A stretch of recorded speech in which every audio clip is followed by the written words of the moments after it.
I am an estate planning attorney, and today's presentation is going to be focused on probate. So probate is a process that occurs when a person dies in the state of California, and their assets have to go through a court process before those assets can be distributed to their beneficiaries. And we went ahead and sent out some handouts to all of you. And if by chance you didn't get those handouts, you are more than welcome to send me an email and I can send you those handouts after the presentation. I put my email address on the chat, and I also put my phone number in case if anybody has any questions from today's presentation. But let's just go ahead and get started. So I do talk a little bit about estate planning in addition to probate because there are correlations between the two. So what happens in California is if I died yesterday, to not jinx anything, and if I owned a home, California has a law that whenever real property no longer has any living owners attached to it, that real property, if it's not owned in a trust, has to go through a court process called probate. And that's why so often so many people, have trusts. It's because they're homeowners. And then the other thing that takes us through probate in the state of California is if I died yesterday and if I had financial assets that are titled in my name, and if those assets did not have a living beneficiary attached to those assets, if you added all of those assets together, and if their total aggregate value exceeded $166,250, then those assets would also trigger probate upon my death. So those are the two rules in the state of California that trigger probate. But all states in the United States have different estate planning laws. So for example, my dad and my stepmom, they live in the state of Rhode Island. And in the state of Rhode Island, if you have assets titled in your individual name, and if those assets don't have beneficiaries attached to them, and if you add all of those assets together, and if the total aggregate value of those assets exceed $15,000, then your estate is going through probate. So all states have different rules, and the state of California is actually pretty generous in giving us $166,250. So an example of that would be this. If I died and if I had a car worth $50,000, and if I had a bank account in my name that didn't have a beneficiary attached to it, and if that account had $100,000, and if I had a CD account in my name that didn't have a beneficiary named on it, and if it had $200,000, and if I died, when you add all those assets together, because their total aggregate value exceeds $166,250, those assets would first have to go through our San Diego probate court before those assets would be distributed to my beneficiaries because of the value of those assets. So on the flip side of that example, if I died yesterday and if I had jointly titled assets with my husband, because my husband is still living, then those assets would not go through probate. So that's the key to the financial assets. If I die and if I have a living beneficiary tied to my asset, that asset does not go through the probate court. But if I die and if an asset does not have a living beneficiary attached to it, then it is subject to that mathematical equation. And if the total aggregate value, when you add up all assets that are titled in a decedent's name that does not have a living beneficiary attached to it, if all of those assets added together exceed $166,250, then those assets would have to go through our court process. And that again is why so often so many people have trusts. So in California, a common misconception, and people call me with this question all the time, is people often think, well, if I have a will, then I don't have to worry about probate. But unfortunately, a will is not enough in California because a will still take you through our courts because a will is not enough. in California, if I own a house and if I have a will, and if my will says that when I die, my house goes to my adult child, then when I die, because my house is not titled in a trust, even with a will, my house will go through probate. So it's really important to understand that when you're a homeowner, if your house is not titled in a trust, even if you have a will identifying who the beneficiary is that will inherit that real property at the time of your death, that house will still go through probate. And that's often confusing to a lot of people. But if I have a trust, and if my house is titled in my trust, and if my trust says that upon my death, that house will go to my adult child, then as long as my house is titled in the name of the trust at the time of my death, there's no probate.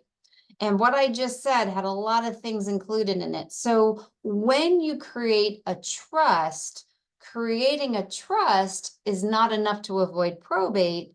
You have to also prepare a deed that transfers the title of the real property into the trust, because at the time of your death, having a trust doesn't avoid probate. It's how your assets are titled at the time of your death that determines whether or not we go through probate. And that is legally important because I will often do an estate plan for people, and I will do a deed and I will put the house under their trust. And then a few years later, the mortgage rates will go down. And then unbeknownst to them, when they refinance, the mortgage company will take their house out of the trust. And then they don't realize that now the house is back in their individual name. Or if they're married, it's titled now as joint tenants, but it's no longer titled in the trust. And I always tell my clients that anytime you refinance, you have to make sure that you tell the mortgage or escrow company to make sure that title closes back into the name of the trust. Because you can go to an attorney, create a trust, the lawyer will put the house into the trust. But then later, if you refinance your home, and if the mortgage or escrow company takes the house out of the trust as part of the escrow process, you have to make sure that you fill out the paperwork in such a way that when the mortgage process closes, that the house and title closes so that the house is now back into the name of the trust. Because if that doesn't happen, and if you were to pass away, if the house is not titled in the trust, then the trust sadly does not protect the house from probate, because if the house is not titled in the trust, then the house will still trigger probate when you pass away. So that is a really important thing to understand, because a lot of times people will create a trust, then the mortgage rates go down, people take advantage of those lower interest rates, understandably so, and then they don't always know to make sure to ask the lender to make sure that the title is closing back into the name of the trust. The good news, though, with all of this is now these trusts are more commonplace throughout the United States. It used to be 15 years ago that it was mainly the West Coast, primarily California, that utilized trusts. A lot of Eastern and Midwestern states didn't utilize trusts like we did out here. In fact, a lot of my extended family would send me these cartoons out of the newspapers that made fun of California because we utilized these trusts, because a lot of other states didn't. But now trusts are primarily used throughout the United States, and California was really the pioneer that started utilizing trusts, because it saves the courts a lot of time. Because anytime you use a trust, you name a person in a trust called a successor trustee. And basically the successor trustee's job is to do the job of what a judge does in the probate court. So by having a trust and a trustee, you're saving our courts and the judges a lot of time and a lot of money by keeping a lot of court cases out of the courts. So because of that, the majority of the United States has now moved and adopted into using these types of legal documents. And a lot of mortgage companies now, through banks that are incorporated in different states throughout the United States, are now starting to allow people, when they refinance, to keep the house in the trust from start to finish through the refi process, which just 3 years ago didn't happen. So the good news now is that the mortgage industry is catching up with this type of a legal process. So in the future, the chances of refinancing and the need for your house to come out of the trust is probably less likely to happen as it did 5 years ago and 10 years ago and 20 years ago. So that's really the black and white of what probate is and how it's triggered. So just to recap, in the state of California, when you pass away, there's two things that trigger probate in the state of California. One is if you own real property in the state of California, and if it's not titled in a trust at the time of your death, then that real property has to go through our court process called probate.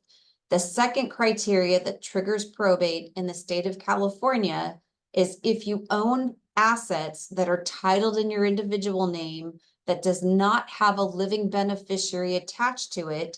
If you add all of those assets together, and if their total aggregate value exceeds $166,250, then those assets have to go through probate. So just to piggyback on that last concept, if I have a trust and if my house is titled in my trust, but let's say that I recently opened up a checking account and it has $200,000 in it, and for whatever reason, I forgot to bring my trust and I was in a hurry and I opened this account and I put it in my individual name and I didn't name any beneficiaries on the account, and then I passed away.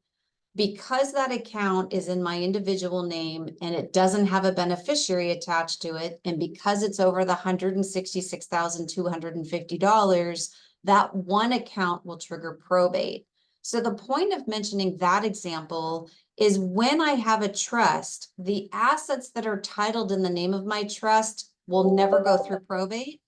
And when I have assets, let's say I have a bank account in my name, but I name my trust as the pay on death beneficiary. So at the time of my death, that bank account that I've identified my trust as the pay on death beneficiary, that account will avoid probate because at the time of my death, it will pay into my trust.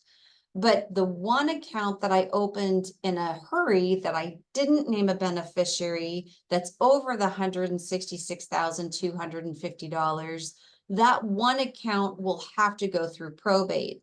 So I mention that because sometimes people will ask me, if you have an asset that triggers probate, does that asset pull all of your assets into probate or just that one asset or only those like it? And the answer is, it only triggers that asset and those like it into probate. Assets that are titled in the trust or assets that name the trust as the pay on death beneficiary will always avoid probate. And then you have another category of assets, which are your retirement assets. Your retirement assets are all under ERISA, which is federal laws, which are taxed differently than other assets. And your retirement assets, you always want to name individuals or charitable organizations by name as beneficiaries. You no longer want to name your trust as a beneficiary on those tax deferred assets because of the recent changes in the tax laws. For those of you who have an estate plan that's 10, 15, 20 years old, it used to be 20 years ago when I first started practicing law, we used to tell our married clients to name your spouse as your primary beneficiary and name your trust as your secondary beneficiary, because 20 years ago, the tax laws were different and that was okay. But then you fast forward to 2024 and the tax laws are the one set of laws that change more often than any other area of the laws that affect estate planning. So now in 2024, when it comes to your tax deferred assets, which are your retirement assets and annuity assets, you don't want to name the trust as a pay on death beneficiary because naming the trust as a pay on death beneficiary triggers unnecessary taxes. So for your retirement assets, which includes your 403Bs, your 401Ks, your IRAs, Roths, SEP, and Simple, you always want to name individuals, which For most married couples, they would name their spouse as their primary beneficiary. And for those of you with children, you would name your children as your secondary beneficiary. And then you would name grandchildren, parents, siblings, nieces, nephews, or whoever you want as your beneficiaries. But you want to name individuals or organizations, but preferably not name the trust. And the reason the trust creates unnecessary taxable consequences is because when I pass away, my trust becomes irrevocable at the time of my death. An irrevocable trust is taxed at the highest allowable income tax bracket. And when you have an irrevocable trust, a trust is an entity under the federal law, which means an entity has to take a lump sum distribution. So because a trust is irrevocable and it's an entity, it almost triggers two unnecessary taxes. Whereas if I'm an individual taking a distribution from a retirement asset, an individual under federal law has options as to how they take the funds. If I'm an older individual, I'm probably going to take the longest distribution possible. If I'm a younger individual with less assets and maybe in a lower tax bracket, maybe I can afford to take a lump sum distribution because I'm in a lower tax bracket. But my advice to beneficiaries inheriting retirement or any tax deferred asset is you always want to look at your individual tax situation, because that is going to be the determining factor as to how you want to inherit that particular asset. And if people have questions as to what the best way of inheriting that asset is, they should take the pay on death beneficiary form for that retirement asset and make an appointment with their CPA or make an appointment with a tax advisor so that they can go through the tax analysis with the beneficiary before they choose which form of claim is best for them based on their age and their income and their tax bracket as far as inheriting those tax deferred assets. So when you realize that a probate is needed in the state of California, the first thing that happens is you have to file a petition with the probate court. So the petition is filed by the person who is going to be in charge of administering that estate. So in California, oftentimes people will leave a will, and in a will, there's a person who's called an executor, and that's the person who the decedent has chosen to be in charge of administering the will. If a person dies without a will, the person dies intestate. And when a person dies intestate, the name of the person who's in charge of administering no will is called an administrator. So in California, when a person dies and a probate has to occur, the way the process is started in our state is by a petition that gets filed with the probate court. In San Diego County, we have 3 sitting judges on our probate court, and our county is pretty large in San Diego. So if I filed a petition today to open a probate on January 18th, chances are it's going to be anywhere from 2 months to 2.5 months until I get that hearing date. The purpose of the hearing date is that's the date that the attorney gets to make an appearance, and that is the date that the judge will make the decision as to whether or not the person who's petitioning the court will be recognized by the court and given all those powers to administer the estate. So when you're the executor or the administrator, basically the role that you're doing is similar to the role of a trustee under a trust. So primarily what your job is legally nobody can inherit from an estate in California until all of the decedent's debts and bills have been paid in full. So one of the things that a petition is showing the court is, in the petition, you have to show the court who the decedent is. You have to show a list of their closest living blood relatives. You have to show the court that all of the closest living blood relatives have been notified that the decedent has died, that they've been notified that the court process is being initiated, and that you're also providing the court with a listing of the known assets of the decedent, and the known deaths of the decedent. And that serves several purposes. One of the reasons why you have to notify the decedent's relatives is you're opening and closing a statute of limitations for those beneficiaries to contest the estate. If there's a will, if the person had a testamentary will, you have to provide those beneficiaries with a copy of that will. Those beneficiaries are entitled to object to the will or to contest the will.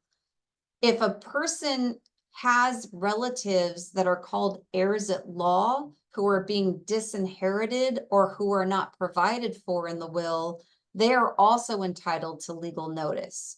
And what that means is this: if my mom had 3 children, and if my mom decided she was, let's say my mom had 1 son and 2 daughters, and let's say she gave her whole estate to her son and disinherited her 2 daughters.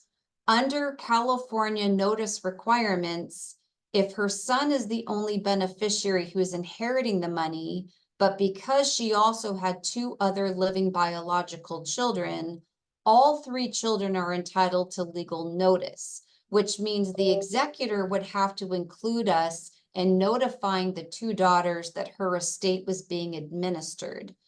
When I advise an executor or a trustee, I always encourage them to include the legal document, whether it's the trust or the will, because I feel that it's better to be transparent and show the beneficiaries the legal document. Granted, all situations are different. Legally, you don't have to send the trust or the will. If you send the legal document, then the beneficiary has a 90-day window to contest the estate. If you don't send the legal document, then the beneficiary at any time can request to see the legal document. If they do make the request, you have to send the document, and then they have an extended period of time from 90 to 120 days to contest the estate. So for those reasons, depending on the situation, but even with a bad situation, it's my recommendation 99.9% of the time for the executor or the trustee to be transparent and to send the documents. But my point of mentioning this is, if in my hypothetical, my mom passed away, 3 children, and the will said I have 3 children, I'm giving 100% of my estate to my son and nothing to my 2 daughters. In that hypothetical, even though 1 child is inheriting, all 3 children are entitled to what's called legal notice, which means when that petition is filed with the court, the executor who is named to administer the estate has to notify all 3 children that that process is being started. And if I was the attorney handling that estate, I would be giving all 3 children a copy of the will. But legally, you don't have to give a copy of the will, but at any time, any of the 3 any of the beneficiary and the 2 heirs, because technically the 2 daughters aren't beneficiaries because they're not being given a gift, but they are heirs at law because they're the closest living biological relative of the decedent. But I would have the executor give a copy of the will to all 3 beneficiaries to show transparency, and it closes the statute of limitations from 120 days to 90 days. So once that petition is filed, then you have to wait for your day to have the hearing. At the hearing, because all of the interested parties have been notified, sometimes it's not uncommon for a family member to show up with their own attorney. And one of the reasons why you have the hearing is if anybody wants to object to the executor being appointed, that conversation is had before the judge. I've had situations where loved ones think that the person who's named in the document is not fit. They don't think they're financially trustworthy. There's a myriad of reasons why sometimes family members don't think that the person who's listed should be named. So that's one reason for the hearing, is the judge is going to make a decision as to who the person should be, who should be in charge of the assets. So if you've been given notice that a probate hearing is being initiated, and if the person who sent you the notice is somebody who you don't think is a good person to be in charge of the money, then you might want to hire an attorney or go in pro per, which means you're representing yourself, and object. Because that's one of the main things that happens at that first hearing is putting the person in charge. And then the other thing that happens at the hearing is if the judge has any questions about the estate, any of the assets, the debts, you also want to be showing the judge that everything's properly insured, because that is one of the other primary roles that the executor has, is to make sure that everything is being properly managed, properly insured. If there's a house, you have to make sure that there's a good homeowner's insurance policy on it. If there's a car, you want to make sure that nobody is driving that vehicle, because if there's a car that's part of a probate estate, and if somebody were to get into an accident, now you have a potential lawsuit that's going to be filed against the estate. And as an executor, you could be personally sued because you opened that door to litigation, which one of your jobs as an executor is to keep all of those doors to potential litigation closed. And then you also have a duty to make sure that you are keeping proper accountings of all of these assets. You can't use these monies for your personal gain or personal good. It's pretty common when you have estates that a person who's in charge of the estate will also be named a beneficiary of the estate. That is not an automatic conflict of interest under the law. But when you are a beneficiary and an executor, you have to be mindful that you can never put your beneficiary interest above anybody else's beneficiary interest. In fact, oftentimes I will counsel my trustees and executors that they really have to put their beneficiary at the very bottom, their beneficiary interest at the very bottom of the list, because if anybody else wants to buy the car or wants to buy the house or wants a certain piece of furniture, it's really in their best interest to let everybody else pick and choose all the things they want first, because you never want to be accused of self-dealing or there being a potential conflict of interest. So sometimes being the person in charge and being a beneficiary is actually to your detriment, because you really don't ever want to be accused of putting your interest first, because that is a potential conflict of interest and you could be found in breach of your duty. But on the flip side of that, one of the nice things about being the person who's in charge is if you're the type of personality where you're diligent, you're trustworthy, you're proactive, then you have the peace of mind of knowing that you can move this thing along. But in California, we do have a law that once you file that petition to open a probate in California from start to finish has to be open for a minimum period of 6 months.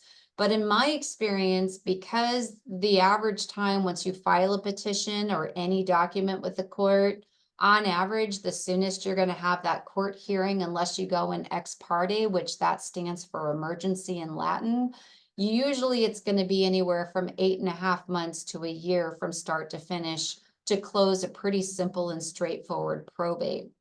So then once you have that first hearing and once your executor or administrator has been approved by the court, then the next thing that happens is the court issues what's called letters testamentary. Letters testamentary is the very document from the court that acknowledges that the court has given you the power to handle these assets that are in the decedent's individual name. And it's these letters that enable you to take control over the assets, the accounts, the insurance. And then from there, what you do is you basically are in charge of paying all the final bills, closing the credit cards, making sure the property taxes are paid, the homeowner's insurance is paid. You can get a hold of the mail, forward that to your house. You can cancel, newspaper subscriptions. You can figure out who wants to buy the car. During the probate process, the car can be sold. But anytime you're going to sell an asset, you do have to do what's called a notice of proposed action, where you do have to get the court's permission. You have to notify the beneficiaries that this is happening, tell them that you're selling the car, the amount that you're selling it for, make sure that nobody has any objections. Everything has to be at an arm's length. You can't self-deal. You can't give yourself a deal or your children a deal. You have to make everything very neutral. And then you get to a point in this process where you've talked to the beneficiaries, you've asked them if anybody wants a particular asset of the estate. Sometimes the beneficiary might want the real property to be part of their share. Sometimes somebody might want a particular item that's inside of the house to be part of their share. Going through the tangible items in the house is usually one of the hardest and most time-consuming things that an executor has to do. You need to go through all the personal effects, the important papers. It's almost like a detective's job in a way, because oftentimes people aren't very good about leaving their financial information for you. So when we do an estate plan, one of the things that we include in our estate planning binder is there is a place for our clients to put all their financial information, so that when they become incapacitated or pass away, their successor trustee would have right in this binder with all of their legal documents a listing of all their financial information: life insurance, homeowners insurance, car insurance, bank accounts, retirement information, so that all that information is right there. And then we also have a separate place for clients to put all their logins and passwords, social media information, because that is a very difficult thing to figure out if you don't have all that information spelled out for your loved ones. And obviously that's information that you want to keep in a safe place. So once the executor is going through that, has the access to the house, it's not uncommon for them to find additional financial information. They might discover that there's other financial assets that they didn't know about: life insurance policy, stocks, savings, bonds. So then what happens is then you file a document with the court called an accounting. And basically the purpose of the accounting is to show the court, here's the updated financial information of the decedent's estate. Here's the financial information that we're aware of. Here's the debts that we've now paid. The executor also has to meet with the CPA of the decedent. You have to make sure that the decedent's state and federal income taxes are paid and filed, because when you die, you still have to pay your taxes. There is something when you die called a federal estate tax. That's the tax that could be triggered if your net worth when you die is over the allowable amount that the federal government allows each of us to leave when we pass away.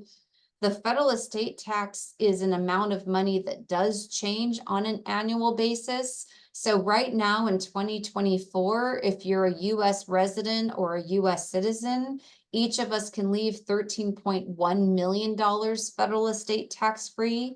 So most of us, when we pass in the US, don't have to worry about paying federal estate taxes.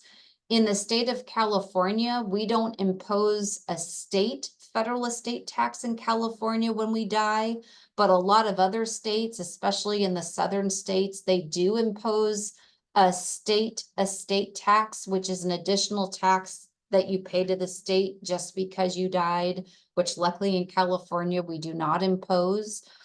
And then when you pass away in California, if you have capital gains on your asset, all of that is forgiven 100%, and that's called a stepped up basis. So if I died and if I was a single person, and let's say I had one child, if I bought my home for $600,000, and if at the time of my death, my house had appreciated to $1.6 million, so there was a $1 million capital gain, as long as I give my daughter my house at the time of my death, that $1 million capital gain is fully forgiven. So if she in turn sells that house, she'll realize zero capital gain. But if I gave my daughter my house while I'm alive, then because it's a lifetime gift, there's no forgiveness of capital gain. So for that reason, when it comes to inheriting assets, from a capital gain point of view, it's always better for your loved ones to inherit assets after you pass away, because they get that forgiveness of capital gain. So when that's one of the things for the executor to consider, and for all the beneficiaries to think about when it comes to things like real property. If real property is sold after a decedent passes away, all the capital gain on that property is not realized by the beneficiaries, because when the decedent passed away, all the capital gain in that real property is forgiven, and you get an adjusted forgiveness of capital gains to the date of death.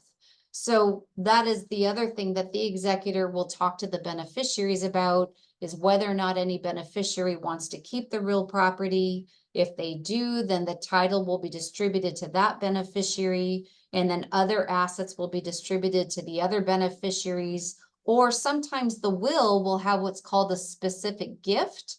When you have a will, you can give a specific gift, which means you can give a specific asset to a specific individual or individuals. So you could say that I give my house to my daughter, I give my condo to my son, I give my vacation property to my granddaughter, I give $5,000 to the Humane Society, and I give the balance of my estate equally to my 5 children. So in a will, or a trust for that matter, you can either have your trust give all assets equally to a particular group of individuals, or you can also give specific gifts, which oftentimes will involve real property. But I did want to mention that when a person dies, you do get a stepped up basis. I'm looking at the chat. It says, my mother and her husband live in memory care. Only she has dementia diagnosis. He is in the hospital right now for the past week, sudden decline with COVID, still doing tests. He might emerge from the hospital with a cognitive or Parkinson's diagnosis. We think he's needed one and has been resistant, but this has been brought to his head. His son died a couple of years ago, and to our knowledge, his POA was not updated, though he's been trying for 2 years to get him to do it. He has no designated POA. What is the next step? Okay. Well, that's a good question. So I'm sorry to hear about that. So really, just to answer this question in the chat, when a person is having cognitive issues, you want to basically have a doctor come in and make a diagnosis as to whether or not they have capacity, because in California, a person has to have capacity to have the ability to execute a legal document. So if your loved one does not have capacity, the only way that they could execute an updated durable power of attorney or healthcare directive is if they actually have capacity, which a doctor would have to make that determination. If they don't have capacity, then you're going to want to look at their current legal documents that they have in place and see whether or not on those documents, if they listed an alternate person that could advocate for them to make their medical and or financial decisions. Hopefully there is an alternate person listed, because usually on these documents, you name a first choice, second choice, third choice. And if there is nobody listed, and if they don't have capacity, then the only way that you legally can put somebody in charge to make these decisions is by petitioning the court to be appointed a conservator, which hopefully you don't have to resort to that, because that can be a pretty slow process. But that would be my first, I would basically look for those legal documents if you could find them, and read them over and see if there's anybody listed as a second choice if the first person listed isn't able to act. I'm so sorry that you're dealing with that. That's hard. So going back to the probate issue, once the preliminary accounting has been filed, which is to show the court and the beneficiaries all the financial information, which accounts for the assets and the debts, then you're getting close to the end stages of the probate, which by now the executor has met with the tax person, the executor has met with the beneficiaries, the executor has talked to the beneficiaries about whether they're keeping the property, selling the property, and then the executor has gone through the house with the beneficiaries. Everybody's usually taken the time to pick through the assets to decide who wants the TV, who wants the couch. And then you get to the point where you're ready to basically close the probate and distribute all the assets to all the beneficiaries. So once you get to that final stage of the probate, or you're ready to make the distributions, you're going to file what's called a final petition with the court. And the purpose of that petition is basically to show the court what the final accounting looks like, as far as here's the amount of money we have. If you've sold the property during the probate, you're going to show the court what that looked like, who's getting what money, or who's getting the deed to the house. And basically you make a final appearance with the court. The judge has the ability to ask any final questions. Sometimes you may not have all your ducks in order. Sometimes the judge doesn't approve your paperwork because sometimes it's not all completely in order, in which case that hearing can get kicked out and you might have a follow-up hearing. But basically, a judge will not approve the closing of a probate until every single thing is in order. And then once the judge does give that final approval, that is when all of the assets will be transferred into everybody's name. And it's only at the end of the probate that the fees are paid. And it's only at the end of the probate that the assets are actually put into the beneficiary's name and the assets are legally transferred. And the one thing that I didn't really talk about at the beginning of the presentation that I want to spend time talking about now is the number one reason why you want to avoid probate. Well, there's two reasons. Well, there's three reasons. One reason that I don't think is very significant is it is a long process. And I say I don't think it's significant because the other two reasons to me are far worse. I mean, the minimum that a probate has to be open from start to finish is 6 months, but the average probate in California takes about a year. And yes, that's unfortunate because I've seen it happen. We had a probate one time, and I don't know why, but this adult child who knew better bought a house in another state, knowing that this money was coming. And we even said to all the beneficiaries when the probate was initiated, probate is a slow process, and this probate's probably going to take about 1.5 to 2 years because it involved about $1.5 million and it was super complicated. And we said, don't spend this money until you have it, which is what I tell all of my clients and my beneficiaries, because these processes always take longer than people anticipate. But for whatever reason, there was the failure to launch adult child, total dingling, who went out and bought a house with money they didn't have in the bank. And then they started calling my office every day, putting pressure on me. Where's the money? And I mean, with all due respect, I just don't play those games. It's not my fault that you don't know how to spend money as an adult. I mean, that's your problem. We even said, don't spend money. It's not here. But my point is, it always blows my mind how people assume that when a person dies within a week's time, they're going to get a check. That's not how it works, especially when there's a probate. So one downside to probate is it usually takes about a year from start to finish, which for some people, if they need the money, a year is a very long time. I get that. Most trust administrations take about 4 to 6 months. So even that is a process because California wants to make sure that all the creditors and debtors are paid first before the beneficiaries inherit. And that's part of why there's a process. But the other problem with probate is it is a public process. And part of why that's a problem is because of our identity theft problem and elder abuse. I had a client who her husband, and this was before she was my client, by the way, her husband had died about 10 years before I met this client. And very innocently, her and her family published an obituary, and she lived in La Jolla. And there was a group of kids, teenagers from Orange County, that saw that there was this wealthy widow who lived in La Jolla, who is now a widow and who was in her 90s. God bless her.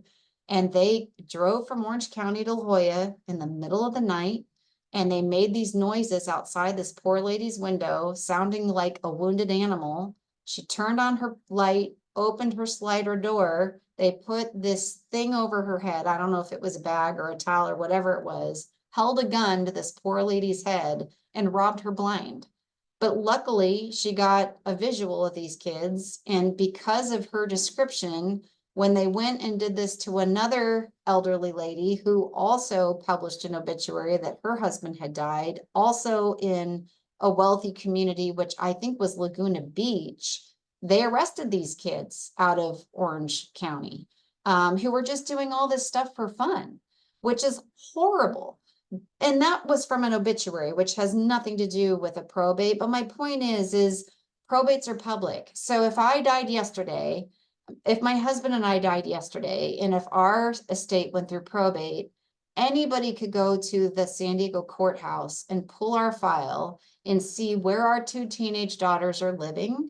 They could see our 2 teenage daughters' dates of birth, social security numbers, how much money they're inheriting, and where they're living. I mean, That is a lot of private information for two teenage girls to have available to any weirdo stranger that can just go pull that information right out of the public file. And people do. I mean, that's the crazy thing is we live in a world now where people go and they pull that information, and there's a lot of scammers out there. Sadly, elder abuse is the #1 crime in the United States. So this happens every day to a lot of people.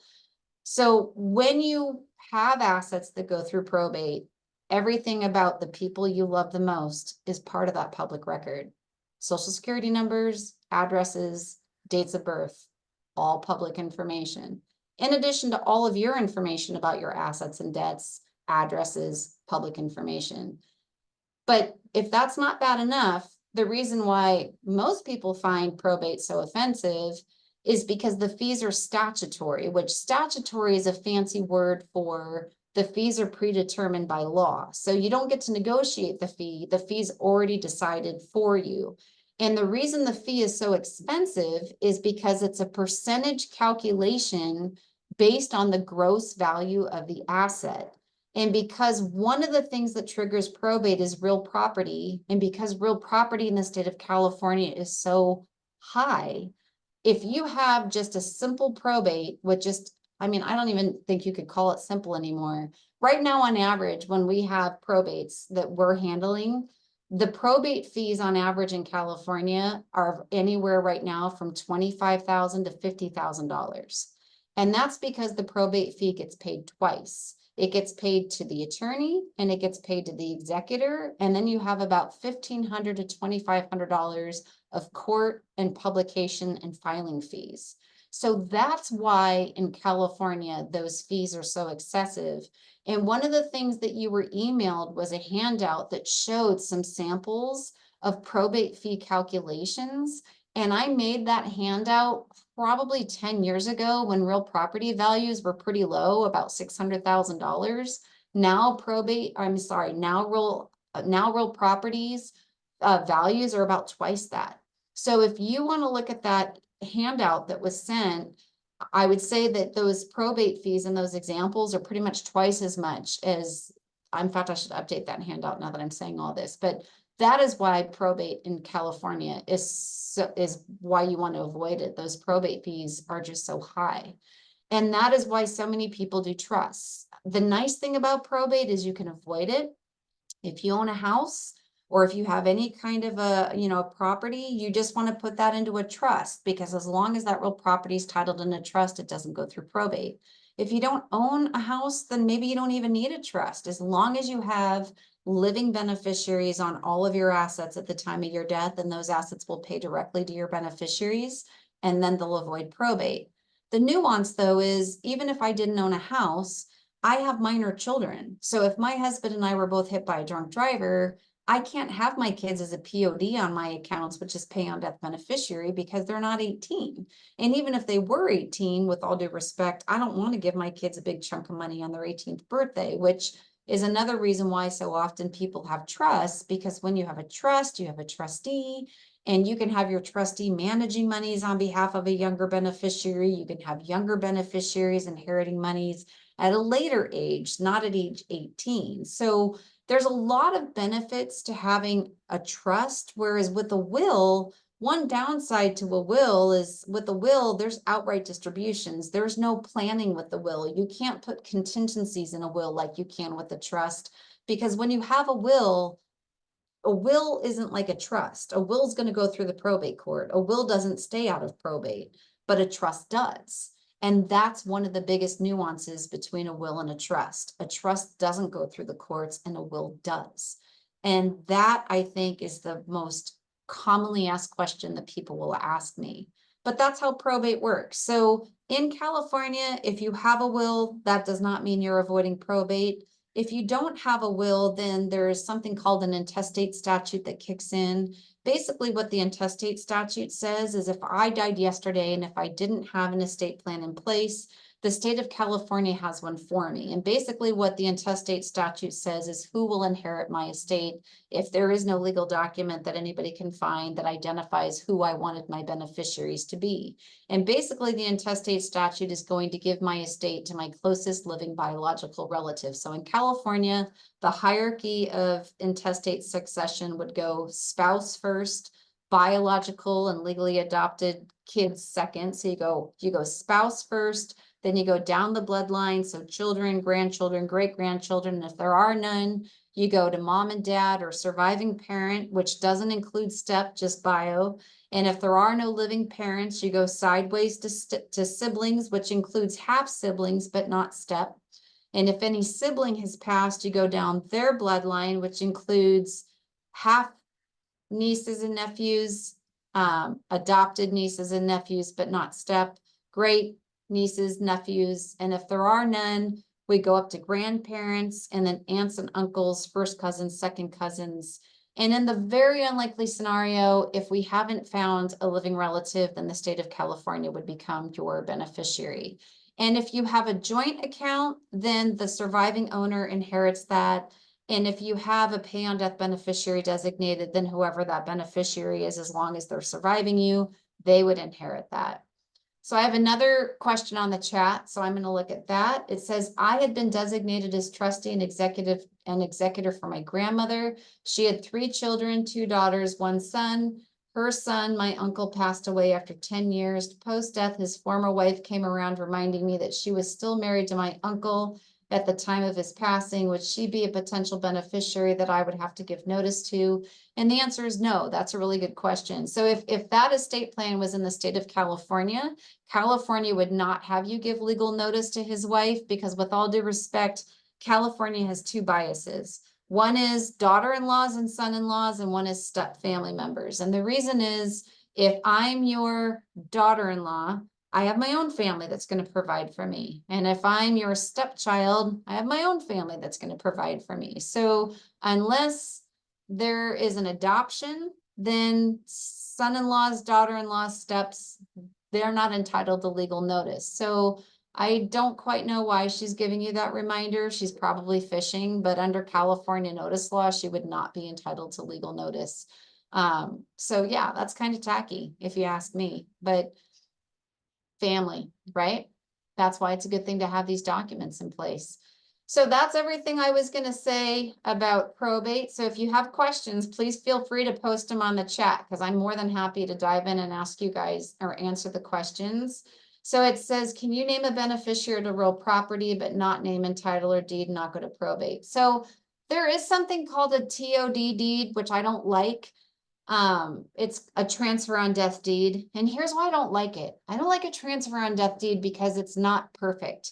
And the reason is this. If I'm a single person and if I name my daughter as my transfer on death deed, and if my daughter and I are both in the car, and if we're both hit by a drunk driver and we both die, now my house is going through probate. I don't like that. But if I have a trust, and if my trust says that I give my house to my daughter, and if my daughter and I both die, then my trust is going to name a contingent beneficiary. So for that reason, a trust is just so much better, because a trust will name a contingent beneficiary to a contingent beneficiary, and you're never going to have a probate. But if you have a transfer on death deed, and if that beneficiary predeceases you or dies simultaneously, or if you lose capacity and you can't update that deed, now you have a deed that's useless, which is why I really, really don't like those deeds. So the answer is yes. There is a deed that does that other than a trust, but for all the reasons I just said, I'm honestly not a fan. But I do know lawyers that do them. I won't do them. So I have turned people down. They don't always like it. They think I'm kind of being difficult, but I just think they're sloppy. I don't like a deed that doesn't do what a trust can do, because I don't want your estate to go through probate. Probate is not something you want your loved ones to have to deal with. Lawyers get rich with probate. Trust me, there's plenty of lawyers that will do those transfer on death deeds, because chances are 50-50, they're going to get a probate, and they'd much rather get the probate money. I don't want the probate. Your family doesn't want the probate. I don't like that transfer on death deeds. A trust is so much better. So yeah, so do you guys have any other questions? I think this stuff is fascinating. I hope you find it fascinating too. I mean, some of it's kind of sad, let's be honest, but And for those of you, if you guys have ARAG legal insurance, it's like the best thing ever. Your insurance gives you estate planning coverage. So if you haven't used your insurance, use it. It's a great benefit. I think it's fantastic that they have estate or that they have legal insurance now. So use your insurance. If you have it and you need to review your stuff, review it. If you need to get your stuff in place, do it. I mean, that's such a great program. All right, I'm not seeing any other posts. So here's one. Can you remind us of the name of your firm? Yeah, so we're the law office of Heidi Klippel. I put my name and my phone number at the top of the chat. There's also the handouts. Oh, Jen, thank you so much. Jen put the handouts on the chat. I didn't even realize she did that. Thank you so much. So if you guys didn't get those handouts, Jen is so on top of it. They're right there for you guys. In terms of executor asset accounting, before this trust was created with me named as trustee, my aunt cleared out the house, my grandmother's safety deposit box, and has refused to discuss anything. Is there a way to require the accounting? So I'd have to ask you, did all that happen while they were alive, or did that happen after they died? Because if you're a beneficiary, then you have rights and they have to account to you. But if the person who owned those assets was still alive and had capacity, then you don't. Okay, so if they were alive and if they had capacity while all that was happening, you don't have rights. But if they were alive but incapacitated, then you would have a right to ask. But if they were deceased and all that happened, then you would also have a right to ask. But the nuance is if they were alive and if they had capacity and all that was happening, you wouldn't have a right. So that's the issue. Okay, well, thanks you guys. Thanks for your time. Happy Thursday. Jen, thanks for posting those handouts for me. No problem. Thank you so much for your time. All right, guys, have a great